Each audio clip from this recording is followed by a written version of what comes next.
finally coming back to Brazil after 6 years. How excited are you for this? Really excited. You know, it's best crowds in the world.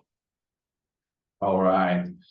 You guys even said on Twitter that you would come to South America in 2020, but the pandemic ruined those plans, didn't it? It did. It ruined a lot of plans. That was one of them. Yeah. And you guys are going to play only 3 concerts here in South America. I know this is more of a management question, but is there any specific reason to only play a few concerts here? Yeah, that's up to them. I think it was just a logistical problem. You know, it's getting gear around the world is kind of tough. That's why we have so many days in between shows as well. Yeah. And this will be Alter Bridge's second time here in Brazil. The first time you guys played 2 festivals and only 1 full set in Curitiba. What can fans expect from the full set this time around? You know, we play a nice long set. You know, we've been touring on this record now for 1.5 years, so we've got it all dialed in. So we're ready to go. All right. Well, I heard you say in another interview that you guys have 12 songs that you can't take off the set list. But besides that, can you tell if there will be any surprises in Brazil, any songs that you haven't been playing in the last few shows, maybe? Well, you know, we haven't played since we got off tour about a month ago. So we're gonna have to stick with what we've been doing for the most part. So we don't have a week of rehearsals to work anything new out, you know. But these songs will still be new for everybody down there because we haven't played them down there.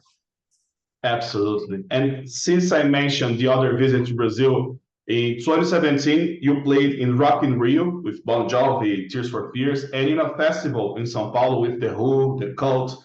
What memories do you have of these shows and about being Brazil? They were amazing. You know, the Rock in Rio was nuts. I mean, that was a huge crowd. I remember it being on every hotel TV and every restaurant TV in town, and it seems like it's something I want to do many more times before the end of my career. But you know, just being down South America in general, the fans there are just tremendous. So we can't wait. Yeah. And last year, you guys released the Pwns Kings album, and it's not because you're here, but this is one of the Alter Bridge's best albums, in my opinion, of course. It keeps growing every time I listen to it, even now, 1 year later. I know it's hard for the artist himself to reflect on his work. You're obviously too close to the album, but how do you feel about Pwns Kings right now, 1 year later? We feel great about it. You know, when we put it together, we felt it was, you know, we felt like we were onto something, and the fans responded well to it. You know, it's been ranked up there with one of the favorite Alter Bridge records by fans all around the world, and you know, we couldn't be happier with it. Yeah. And in another interview, I heard you say that the pandemic didn't influence the album that much because you were already on tour when you started writing it. But I want to know, to what extent this album was influenced by the fact that the previous one, Walk the Sky, did not have a complete release cycle with touring like you guys usually do. You released Walk the Sky, and 6 months later, the pandemic arrived. To what extent did Walk the Sky, or even its interrupted cycle, influence Pwns Kings? We were just excited to finally be able to put out a record that we knew we were going to be able to play live on. You know, it was exciting. You know, when you think about it, doing a record like this, you think about how it's going to translate on stage. So, you know, we created a record that's definitely a fun record to perform. Yeah, and it's heavier if you compare to Walk the Sky, and it's my opinion. Do you think so? You know, I think all the records have that dynamic. You know, there's the handful of heavy tracks, and then there's the atmospheric stuff. But this record definitely has its heavy side. Yeah.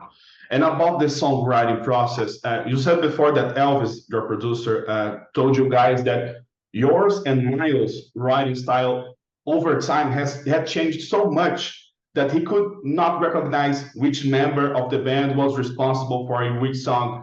In the past, you were the heavy metal guy, Miles was the blues and atmospheric guy, but now it's like you have blended your styles. Because of this, do you believe that today Alter Bridge sounds more like a band, a group, or do you believe that this did not make much of a difference to the final result? No, I think it makes a huge difference the way we keep on approaching things. You know, I think we don't write for ourselves in Alter Bridge. We write for the band. You know, it's something that we know the style of the band's, what songs are suited for Alter Bridge. That's why we have our side projects to do, you know, whatever it is else we would want to do. But we write for Alter Bridge. That's why me and Miles, you know, might sound like we're writing each other's parts at the time. You know, we pretty much split it down the middle. I write half the record, Miles writes half the record, and sometimes you just can't tell the songs apart as far as the author of those tunes. Yeah, and you always say that the big secret to the Alter Bridge sound is the rhythm section. And I have to agree that Brian and Scott are very underrated.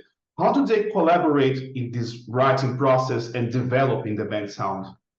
When we go to pre-production, which spend about 2 weeks doing that, we take the songs that me and Miles have written, and then we put Alter Bridge's spin on it. You know, we all live with our demos that me and Miles put out there, but then everybody thinks about what they can do to make it their own. And once we all start playing, that's when it really sounds like Alter Bridge. You know, if you heard the demos, they just don't have that Alter Bridge polish to it. So it's, that rhythm section is definitely something that really makes a big difference. Yeah, and let me go a little back in time, because Alter Bridge's first album, One Day Remains, will celebrate its 20th anniversary next year. It's one of the most impressive band stories, because you guys licked your wounds from the end of Creed and moved on pretty quickly without caring much about comparisons. It felt so natural, and it never sounded like a Creed spin-off. What memories do you have of creating and releasing this album in such a complicated period? I remember buying a studio for my house and buying all, you know, and there's this Shilpa Patel was one of the Pro Tools instructors. She wrote some of the instructional books on how to run Pro Tools, and I hired her to teach me how to run Pro Tools. So I had taught how to be an engineer and wrote and created demos for the first album. And I spent, I don't know, about 1.5 years doing that and trying to find who was going to sing in this new band, and seeing some local singers. And finally, one of my best friends said, "You remember Miles Kennedy from Mayfield 4?" And he busted out one of their CDs while we were driving around, and it just reminded me of how amazing he was. So we reached out to Miles, and you know, I sent him some of the demos I had worked on, and he loved them. And you know, that's how it all began. You know, it was we were trying to survive at the time too. You know, Creed was a big successful band at the time, but who knew what was going to happen when we started off on our own. So we just wanted to make sure that we could continue in our career, whether in a small band or a big band. It didn't matter. We just wanted to keep on doing it. Yeah. And 20 years later, how this album aged for you? How do you feel about this album right now? Oh, love it. You know, I'm glad I've gotten to experience all these different possibilities. You know, I'm being able to do Creed and Alter Bridge and my Tremonti solo band where I get to sing. Being able to do the Tremonti Sing Sinatra album was one of the most exciting things I've ever done. I actually have a Christmas record coming out tomorrow.